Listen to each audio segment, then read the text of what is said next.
This is a document how to do a CDL inspection for an Oshkosh mixer. To begin, you want to start with a systematic approach to the truck, beginning with the front, the side, then the rear. You'll do the left side the same as you do the right side, but it's the same on both sides, but you'll be inspecting each. Beginning with the front of the truck, you're inspecting the headlights, making sure low beam as well as high beam are operating. Your left blinker, right blinker, your four-way flashers, as well as your running lights and your clearance lights on the truck. As you approach the truck, you're looking for any leaks, any hoses that are dangling because they're cut or damaged. Once that's been done, you're inspecting on this truck your brakes. You're looking at the brake drum, making sure it's not cracked, damaged in any way, or worn through. On the brake pads, you're checking your pads to make sure they have at least a 1/4 inch of friction material left, that they're not contaminated with oil or damaged, or have cracks going more than 25% of the way through the pad. While I'm down here, I'm looking at my springs, making sure my springs are not cracked, that they haven't scissored or slipped, and making sure that the U-bolts are holding the springs tightly to the axle. I'm also looking at the springs to see where they attach to the frame and making sure that the hangers and shackles are not cracked, damaged, or loose in any way. Up here on a cement mixer, the steering box is right here.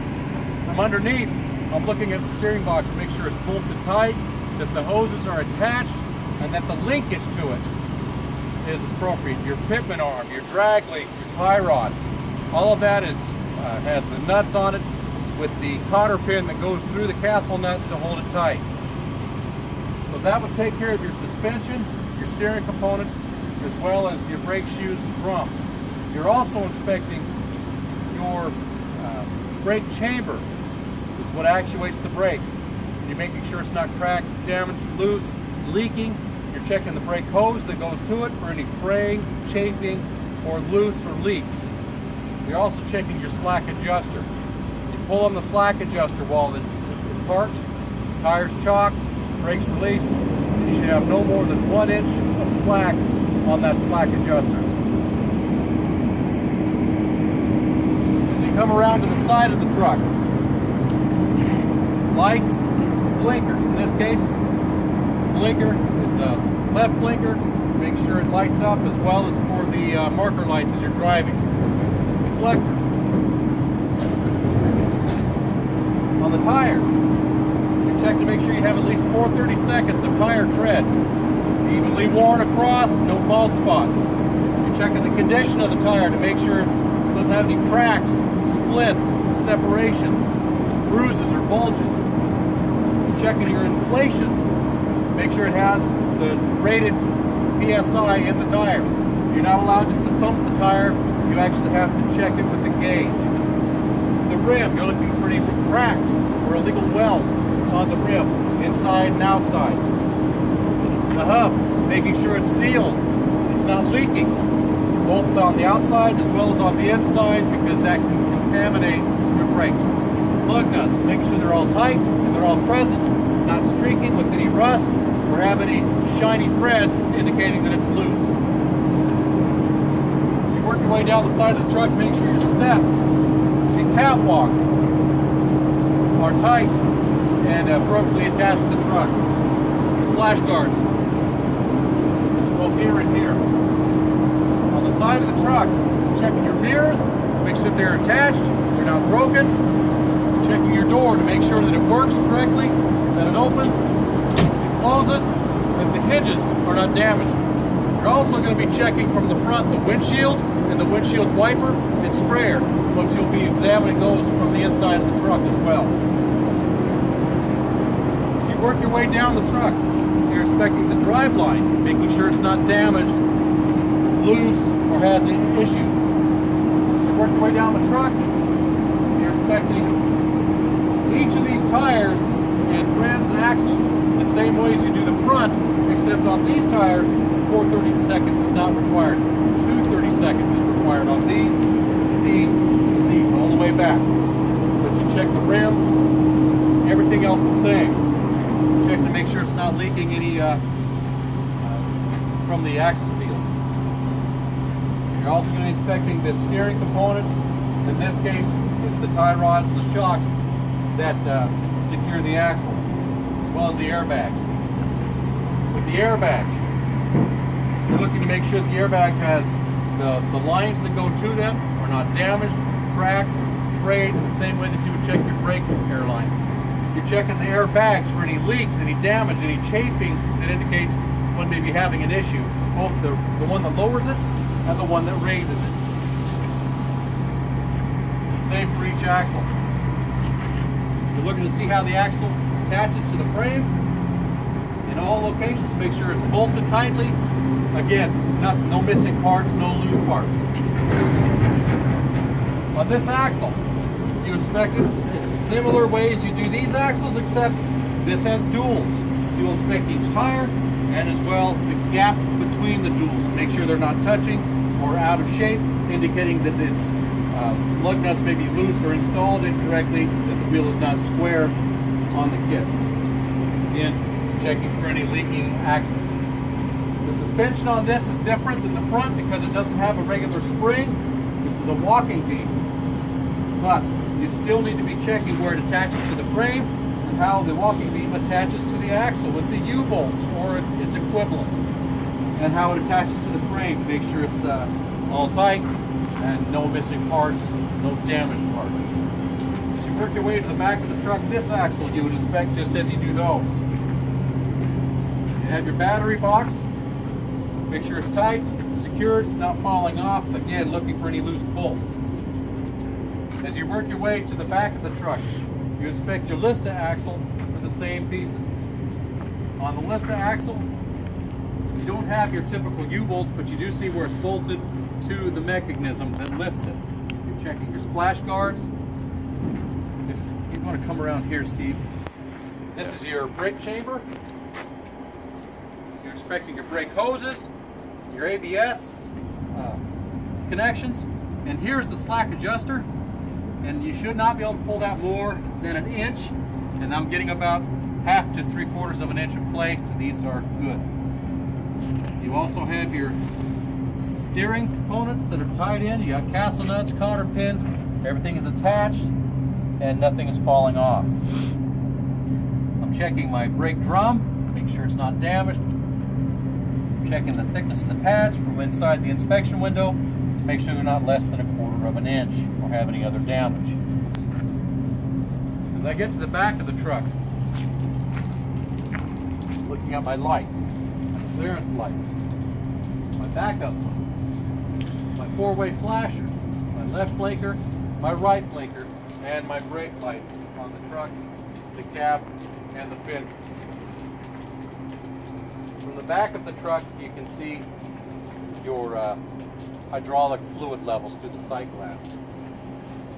As you work your way around to the driver's side or passenger side, you want to make sure that your fuel tank, both the DEF and the fuel tank, the caps are tight, they're not leaking, there are no cracks, no damage to the fuel tank, and it's secured correctly, and all of the straps are tight, no missing bolts, no missing parts, no leaks.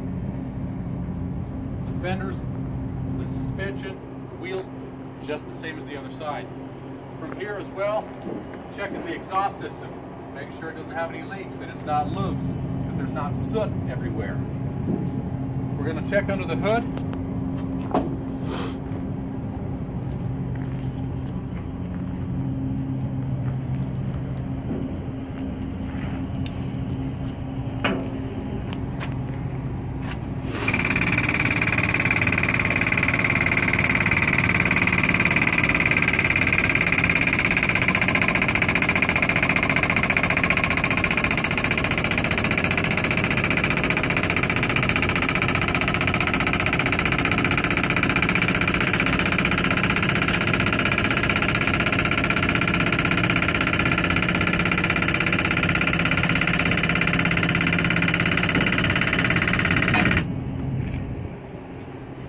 back of the engine. The hydraulic pump, you're looking at your coolant level for your radiator. You have your overflow here, as well as your expansion tank here, and there's a sight glass on the expansion tank where you check your fluid level. Do not open that when it's hot. Of special consideration are these straps that hold the shroud onto your radiator. If these break, it shuts you down because it takes out your fan and radiator. Checking your belts. No more than 3/4 of an inch of play. And you can see as I pull it, it's making the tensioner tension. And checking this belt as well, no more than 3/4 of an inch. The belts that I'm checking are going to be for the water pump, your power steering pump, but in this case your power steering is run off the hydraulic pump. You're also checking your alternator, your air conditioner. This truck has an air compressor. It's on the other side. We'll be taking a look at that. And in this case, it is gear driven off the engine, not off the belts. From here, I'm checking my exhaust and my intake as it goes into the turbo for any leaks. I'm checking my tubes off my air-to-air cooler to go into the turbo. I'm also checking my air filter, make sure none of the lines are cracked or damaged. I'm checking the oil on this truck. We're going to check the transmission fluid, which is on the other side. The oil's on the other side. This is transmission. Oil's on the other side. We'll be checking that. Yeah. We're looking for any loose hoses, leaks of any sort on the engine compartment.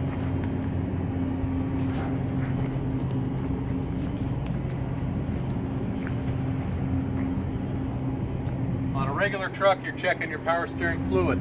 On this truck, we do it through the hydraulic tank on the back.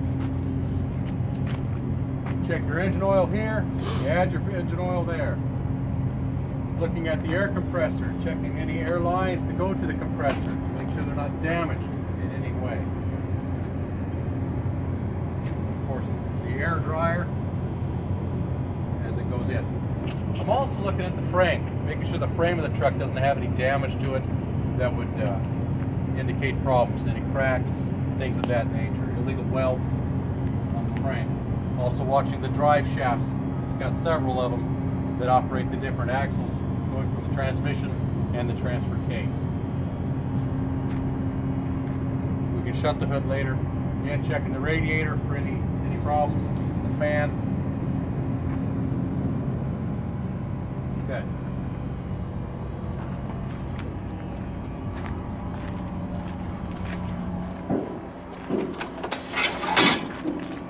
This truck has the triangles, emergency triangles behind the seat, fire extinguisher on the other side that is of the right sort. It needs to be an ABC fire extinguisher that needs to be charged, and the date needs to not be expired.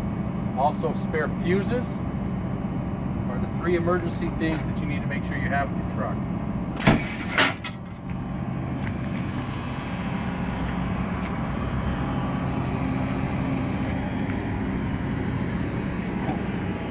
Climb into your truck, make sure to maintain 3 points of contact.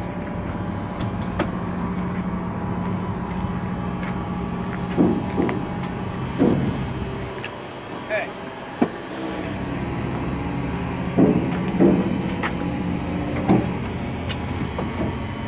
From inside the truck, we're going to do the in-cab inspection. So, we'll start with the horn. He needs to be on. Horns work. We're going to be checking the voltmeter, and on this truck the voltmeter is in the digital gauge, so you'll have to cycle through. I'm checking my fuel gauge, my temperature gauge, my oil pressure gauge, and my air gauge, which are all sorted through the dash. Also going to be checking a safe start. Truck's in neutral, foot on the brake, start the truck. We're also going to be using a seat belt, making sure the seat belt is not torn, frayed, damaged. Make sure it latches correctly. From inside the truck, I'm making sure the mirrors are here, present, not damaged, and adjusted for me. Windshield and windows, no illegal stickers, nothing that would obstruct my view. again, in good shape. You're going to make sure the wipers and the washers work and that they're set up properly. From inside the cab, you want to check to make sure your left blinker light comes on, right blinker light comes on, four-way flasher lights come on, as well as your blue high beam light. Make sure those are operating correctly.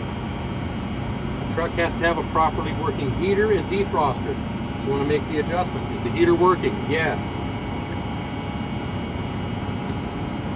Defrosters working.